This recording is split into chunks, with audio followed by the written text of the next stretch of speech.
সিলেটি বাড়িন তো যে সময় খাটল বিচি দি বনে এই সাদা হুকন শিরা উফ হায় রে মজা আদ ডুবাইয়া লইয়া বইয়া আর মুখ দি ফুরফুর দেখাইয়া খাইতে অতনি মজা দুধে সরম পাইব।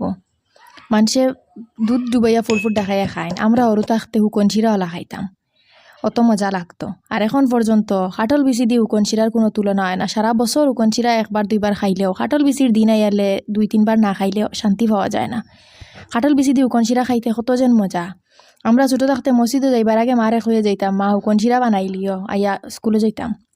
তে মায় হুকন শিরা বানাইয়া রাখতা খাটল বিচি দি, আইয়া খাইতে সময় খাওয়া শেষ করিয়া আরে খারা খাটল বিচি দি বেশ করি লইয়া কতগো আর শিরা আদ ডুবাইয়া বরিয়া প্লেটও লইয়া আর মুখ দি ডাকাই ডাকাই খাইতাম। মায়ে কইতা কাপড়ও ফালাই দিবাই রে, কাপড়ও ফালাই দিবাই, স্কুলে যাইতা গন্ধ করবো শরীরও, ও গোসল করি আইসো। আমরা আইতা মানামানি নাই, আরে মজা সে খাইতাম, খাত থেকে খেয়ে বেশ লইয়া খাইয়া যাইতে পারি স্কুলও, ওগুলা কম্পিটিশন আসলো। আজকালকে সব বড় তাইতে খাইন না, আর যারা খাইন এরা বুঝনি তার কদর। আমার বোন ফুটে খায়, অত খেয়াল করে খাইব, সাগর সাদা সাদা শিরা দেখলেও কইলেও কইব আমারে হুকন শিরা দিলাম, মামাসি আমারে হুকন শিরা দিলাম, অত পছন্দ করে।